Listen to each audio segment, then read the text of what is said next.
Hello friends, welcome back to Pawan Bagh academy और मैं हूं आपका इंग्लिश दोस्त।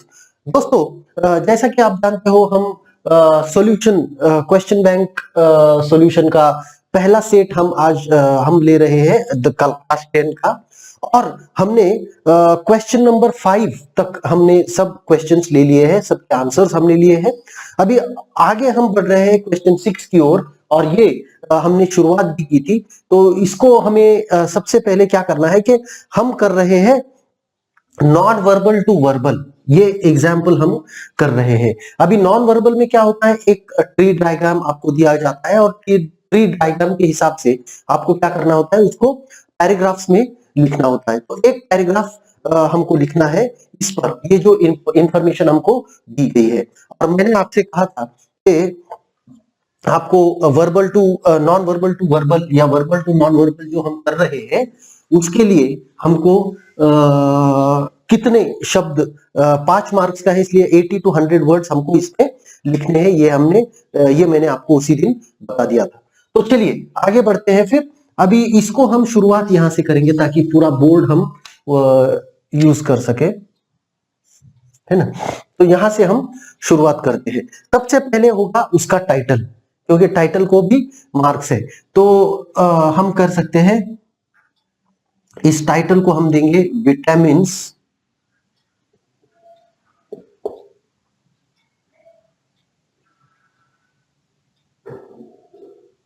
इसको टाइटल देंगे हम विटामिन्स। ओके, अभी इसमें ये टाइटल के बाद हमको लिखना शुरू करना है। तो यहां से हम शुरुआत करते हैं।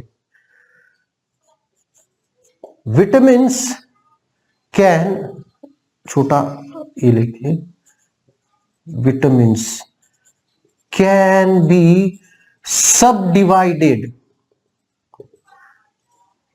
into following into 4 categories,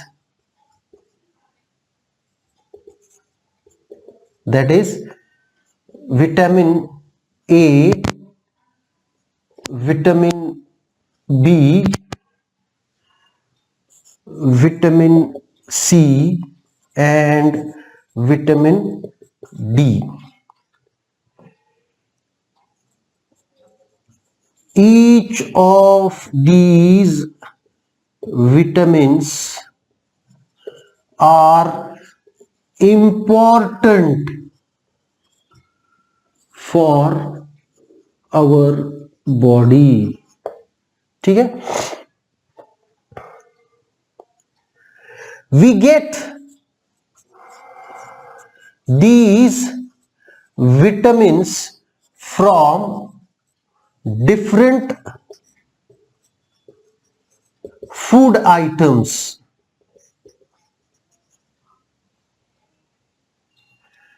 and so we need to have a BALANCD balanced diet। ठीक है, vitamin A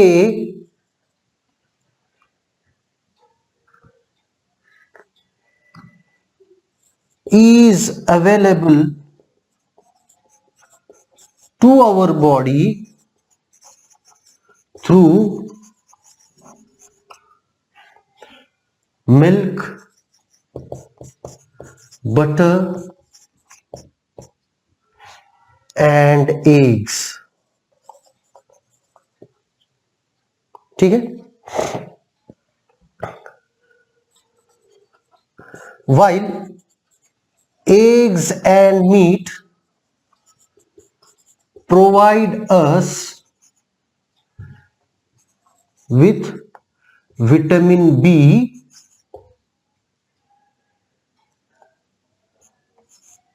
fruits and vegetables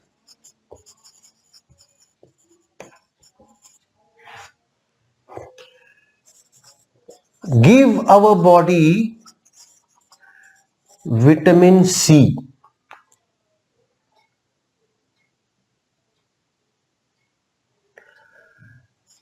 vitamin D can be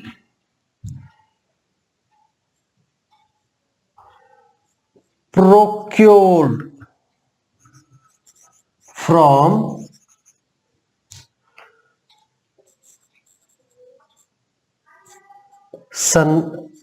sunlight, fish and oil, full stop। ठीक है, तो इस तरीके से हमने किया है कि देखिए 1 2 3 4 5 6 लाइनें हमने लिखी है, एक एक लाइन में 1 2 3 4 5 6 7 8 1 2 3 4 5 6 50 वर्ड्स के आसपास हमने कर लिया है। इसको हम आगे भी बढ़ा सकते थे, पर हमने इसको शॉर्ट रखा है। तो ये पैराग्राफ, इतना पैराग्राफ आपको काफी होना चाहिए। तो इस तरीके से हमने पहले नॉन वर्बल टू वर्बल कर लिया है। ठीक है, तो आगे बढ़ते हैं अभी क्वेश्चन नंबर 6 के। अगर आपको ये चाहिए तो इसको आप फ्रीज करके, वीडियो पॉज करके आप इसको लिख सकते हो। उसके बाद में क्वेश्चन नंबर A2 जो होगा, ये A1 में से हमने एक लिया है और वो था नॉन वर्बल टू वर्बल। अगला सेट जो मैंने आपको बताया कि अगले सेट में हम वर्बल टू नॉन वर्बल भी करेंगे। तो ऐसा कुछ नहीं है कि हमने सिर्फ एक ही किया है तो हम दूसरा नहीं करेंगे, ऐसा कुछ नहीं है। दूसरे सेट में हम सारे 2 करेंगे, मतलब A2 B2 वगैरह वगैरह वगैरह, है ना। तो चलिए आगे बढ़ते हैं। अभी 6 का जो B1 है उसमें एक्सपैंड द थीम है, B1 B2 expand the theme, expand the theme. अब इसमें एक होता है न्यूज आइटम और दूसरा होता है डेवलप अ स्टोरी। तो स्टोरी की शुरुआत दी जाएगी या फिर आपको स्टोरी का एक एंड दिया जाता है या फिर पॉइंट्स दिए जाएंगे और उस पर से आपको एक स्टोरी लिखनी है। ये होगा B2 का पार्ट। पर B1 का जो अब हम करने वाले हैं वो है एक न्यूज हेडलाइन दी जाती है और उस न्यूज हेडलाइन के ऊपर आधारित हमको एक न्यूज आइटम लिखना होता है। तो यहां पर जो न्यूज रिपोर्ट लिया गया है ना, इसको हम कहेंगे न्यूज रिपोर्ट, है ना। अब न्यूज रिपोर्ट ये B1 है, इसको हम लेंगे। अभी हेडलाइन क्या है कि leopard attacks 8-year-old at Sanjay Gandhi national park. Leopard attacks 8-year-old at Sanjay, इसको हम थोड़ा इधर की ओर मुड़ा, इसको हम यहां से शुरुआत करते हैं। Leopard attacks 8-year-old at Sanjay Gandhi national park. ठीक है, तो ये हो गई हेडलाइन, है ना। और इस हेडलाइन के बेसिस पर हमको लिखनी है न्यूज आइटम या फिर न्यूज रिपोर्ट, है ना। तो सबसे पहले तो आएगी उसमें बाय लाइन, है ना। हेडलाइन तो आ गई, अभी इसमें आएगी बाय लाइन। बाय लाइन में क्या होता है? बाय लाइन में होता है, ठीक है, मुंबई, है ना। पहले डेट लिखेंगे, आज डेट है 25 मार्च 21, मुंबई।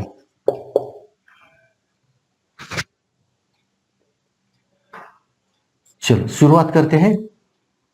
अभी जैसे कि आपने अगर न्यूज रिपोर्ट के मेरी वीडियोस देखे होंगे तो उसमें आपको पता चलेगा कि उसके कितने पैराग्राफ्स करने हैं वगैरह। मैंने कहा था आपसे कि उसके 3 पैराग्राफ्स हमको कम से कम करने होंगे। एक पहला पैराग्राफ जो होगा वो इंट्रोडक्शन ऑफ द टॉपिक होगा, जो इंट्रोड्यूस करेगा टॉपिक। दूसरा डिटेल्स में हम लिखेंगे और तीसरा जो लिखेंगे तो उसमें हम एक तो लिख सकते हैं कि लोगों का उस पर क्या कहना है, या फिर उसको हम लिख सकते हैं कि अगर गवर्नमेंट की तरफ से कुछ सजेशंस आते हैं तो वो लिखेंगे, है ना।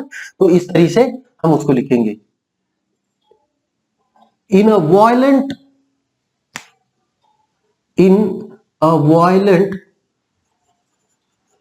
Incident an 8-year old was attacked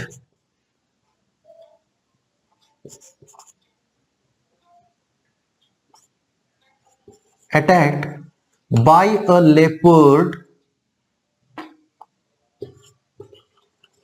at Sanjay Gandhi National Park yesterday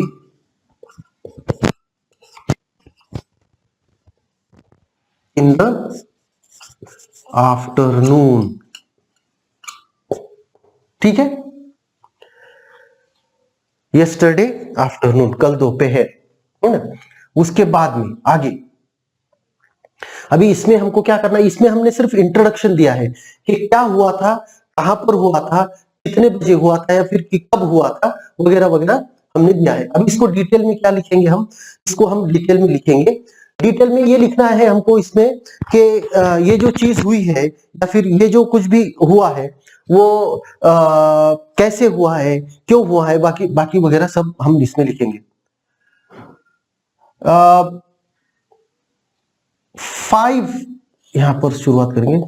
5 boys including the victim were playing on the outskirts of the park on the outskirts of the park. Suddenly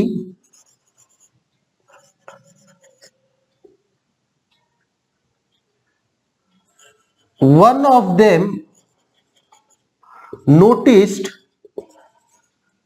something moving in the trees, moving in the bushes करती है इसको, in the bushes,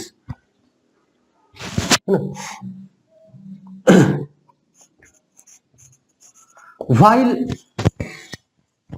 others ran quickly from the place.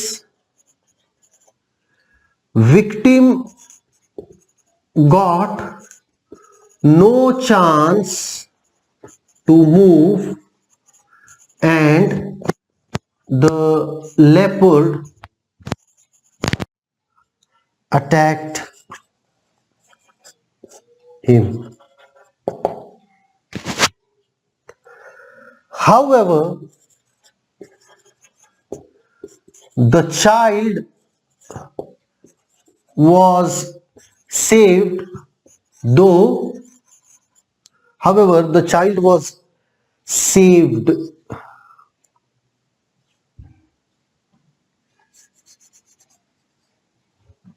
However, the child was saved. He is seriously injured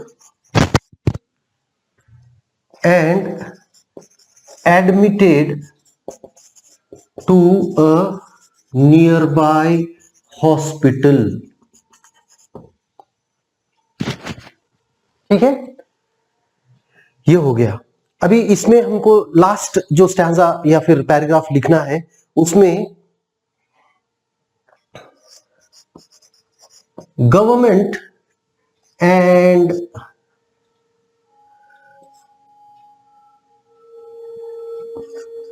corporation officials have issued a warning against playing or going in that area after the incident। ठीक है,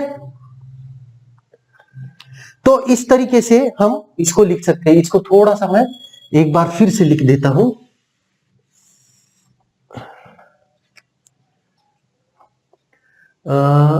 leopard attacks 8 year, हाँ ठीक है,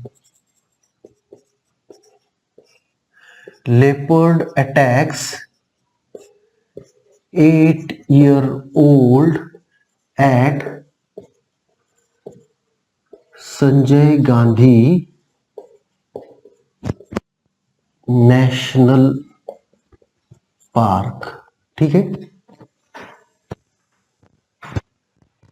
तो आप इसको अच्छी तरह से देखकर उसको लिख सकते हो, है ना। तो इसमें हमने क्या लिखा है कि leopard attacks 8-year-old at Sanjay Gandhi national park, 25 March. ये हो गया हमारी, ये होगी हमारी बायलाइन, है ना, byline. In a violent incident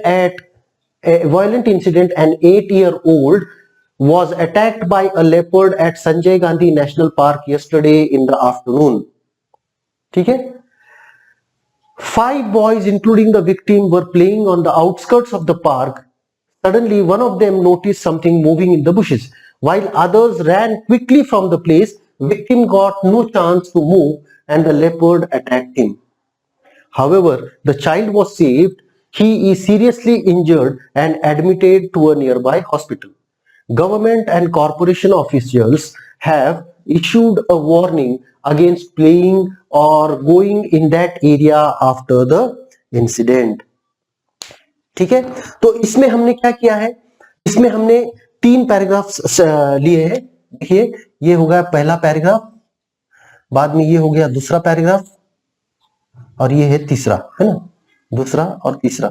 अभी इसको 3 पैराग्राफ्स में क्यों लिखने की जरूरत है, तो इसको हमको 3 पैराग्राफ में इसलिए लिखना है क्योंकि ये जो कुछ भी हम लिख रहे हैं उसका एक मीनिंग है।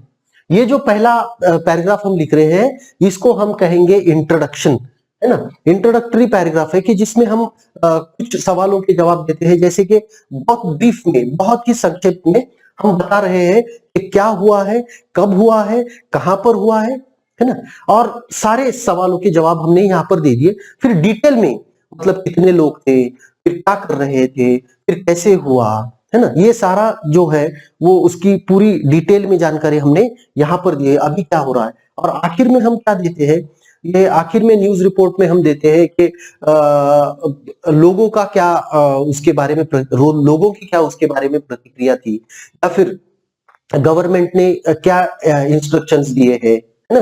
जैसे अगर कोरोना के बारे में होगा कुछ, तो यस्टरडे ऐसा एक आ सकता है, इस साल आपको ऐसी भी एक न्यूज रिपोर्ट आ सकती है लिखने के लिए कि today corona cases in Maharashtra touched the highest number by taking it to 40,000, है कि नहीं।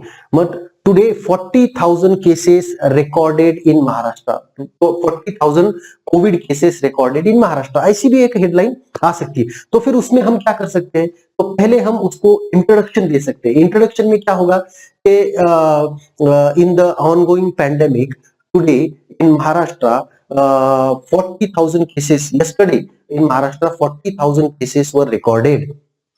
ओके, ये हो गया।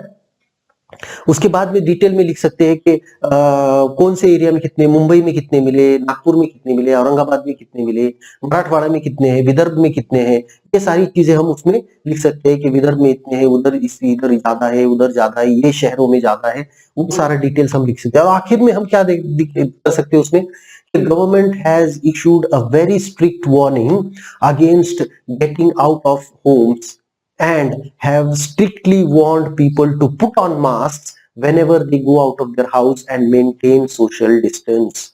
तो ये ऐसी बहुत ही सिंपल तरीके से हमको उसको लिखना है, और लिखना आना भी चाहिए, क्योंकि ये ज्यादा कुछ इसमें मुश्किल की बात नहीं है। ठीक है, अभी हम चलते हैं आखिरी क्वेश्चन की ओर, जो है क्वेश्चन नंबर 7। ठीक है, क्वेश्चन नंबर 7 क्या होता है, क्वेश्चन नंबर 7 होता है लिव इंग्लिश, है ना, या लाइव इंग्लिश, जैसे स्किल डेवलपमेंट उसको कहा जाता है। तो इसमें क्वेश्चन नंबर 7 है ट्रांसलेशन। क्वेश्चन नंबर 7 है ट्रांसलेशन।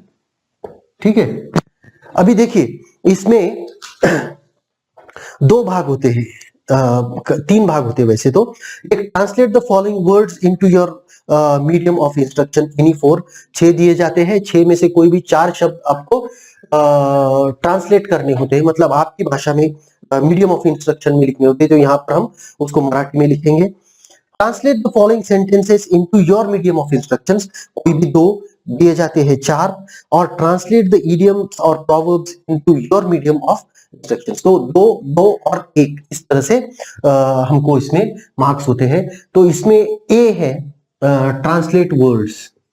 ठीक है, तो इसमें वर्ड्स हमको दिए गए हैं, मैं पहले वर्ड्स सारे के सारे लिख लेता हूं। ड्रीम, लाइब्रेरी,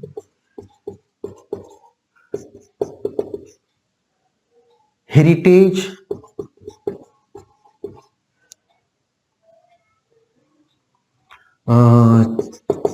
चार, सिटीजन, प्रेयर और नेचर। ठीक है, अभी इसको हम हिंदी में भी करेंगे, कोशिश करेंगे हिंदी में करने की, मराठी में तो करना ही है क्योंकि medium of instruction Marathi. Dream, तो इसको स्वप्न, है ना, अपना।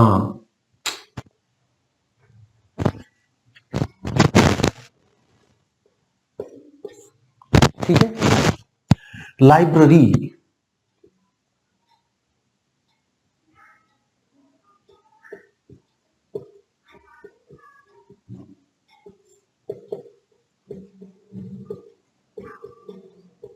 वाचनालय मराठी में, पुस्तकालय हिंदी में। हेरिटेज, हेरिटेज को हम कहेंगे, अभी इसका हिंदी क्या होगा आपको देखना होगा। त्याला वारसा, ऐसा हम मराठी में तो कहते हैं। सिटीजन, नागरिक, नागरिक ही होता है। प्रेयर, प्रार्थना,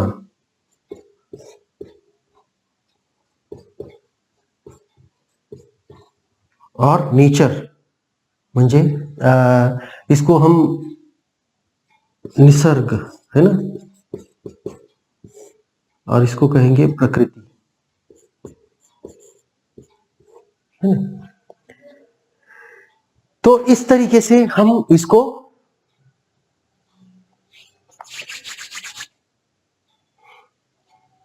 ट्रांसलेशन, ठीक है, उसमें ए, ये पार्ट हो गया, इसको कहेंगे हम A1। अब इसमें दूसरा पार्ट होता है कि पूरा का पूरा वाक्य होता है, उसको हमको ट्रांसलेट करना होता है। अगर आपको ये चाहिए तो इसको आप पॉज कर लिख सकते हो, है ना। ठीक है, दूसरा है translate the following sentences.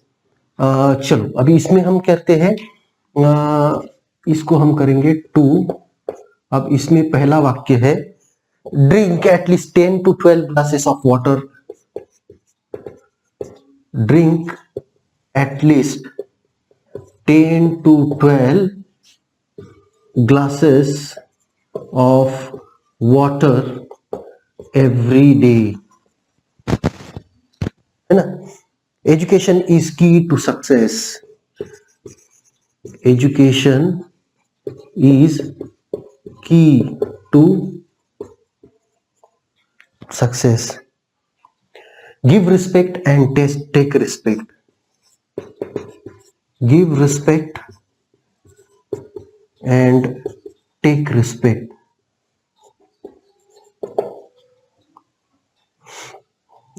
And नहीं है, कॉमा है।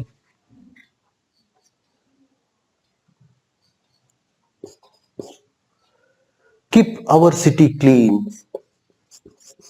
Keep our city clean. ठीक है, तो चलिए एक एक करके हम देखते हैं। Drink at least 10 to 12 glasses of water every day. हर दिन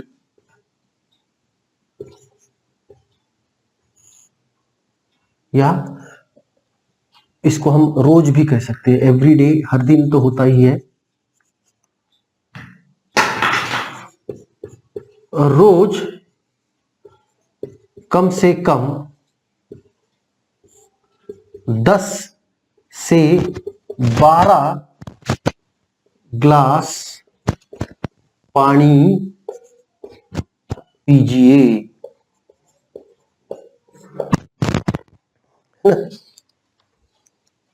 इसको मराठी में भी करेंगे। रोज कमीत कमी 10 ते 12 ग्लास पाणी प्यावे। प्यावे, जैसे भी आप सही समझो वो लिख सकते हो, है ना। Education is key to success. शिक्षा सफलता की कुंजी है ना। और मराठी में हम लिखेंगे शिक्षण हे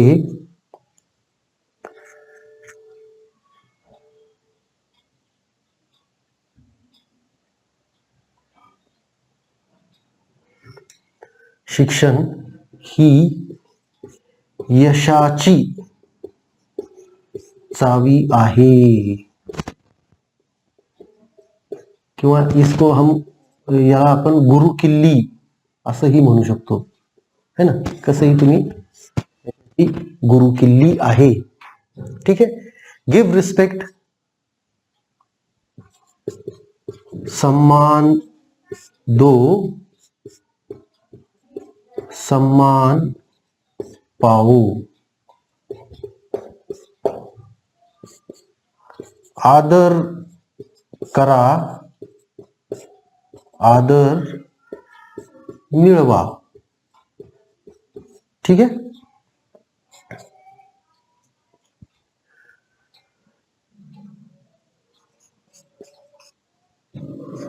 हमारा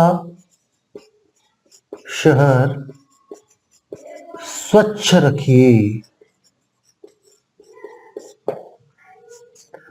आपले शहर स्वच्छ ठेवा।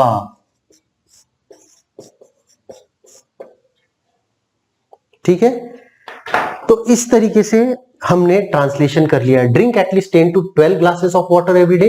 रोज कम से कम 10 से 12 ग्लास पानी पीजिए। रोज कमीत कमी 10 ते 12 ग्लास पानी पिया। शिक्षा सफल, education is key to success. शिक्षा सफलता की कुंजी है। शिक्षण ही यशाची गुरुकिल्ली आहे। गिव्ह रिस्पेक्ट, टेक रिस्पेक्ट, सन्मान दो, सन्मान पाओ, आदर करा, आदर मिळवा। कीप आवर सिटी क्लीन, हमारा शहर स्वच्छ रखिए, आपले शहर स्वच्छ ठेवा। चलिए आखिरी जो हमारा क्वेश्चन है या फिर सब क्वेश्चन उसको हम कहेंगे प्रोवर्ब्स, है ना। कुछ कहावतें दी जाती है, तो वो दोनों भी कहावतें you sow as you sow, as you sow so shall you reap, so shall you reap. और दूसरा है cut your coat according to your cloth, cut your coat according to your cloth. अभी देखिए इसको हम जैसी करनी वैसी भरनी ये भी लिख सकते, या फिर जो बोओगे वही पाओगे, है ना। ये ज्यादा अच्छा है। ये थोड़ा सा मैंने ऐसा नहीं, जरूरी नहीं है कि वही उसी तरह से हमको लिखना है, ऐसा नहीं है कि वर्ड टू वर्ड ट्रांसलेट करना है। मीनिंग, उसका जो मीनिंग है, उसका जो मतलब है, उसका जो सेंस होता है, उसको हमें पकड़ना है ना। अभी मराठी में क्या है, जे पेराल तेज उगवेल, पेराल तेज उगवेल है कि नहीं। Cut your coat according to your cloth, तो इसमें हिंदी की क्या कर सकते हैं, मराठी में इसको हम कहेंगे अंथरुण पाहून पाय पसरावे, ठीक है। इस तरीके से हम इसको कर सकते हैं, ठीक है। तो आशा करता हूं कि ये जो पूरा 4 वीडियोस का सीरीज हमने इसमें लिया है क्वेश्चन बैंक सॉल्यूशन के लिए, ये पूरा का पूरा आपको समझ में आया होगा। और अगर समझ में आए तो इन सारे वीडियोस को लाइक जरूर कीजिएगा, इस वीडियो को भी लाइक कीजिएगा और अपने दोस्तों के साथ शेयर करना मत भूलिएगा। ऐसे बहुत सारे वीडियोस आपको मिलने वाले हैं पवन वाघ एकेडमी की ओर से। तो पवन वाघ एकेडमी चैनल को सब्सक्राइब करना मत भूलिएगा। Thank you very much, good bye.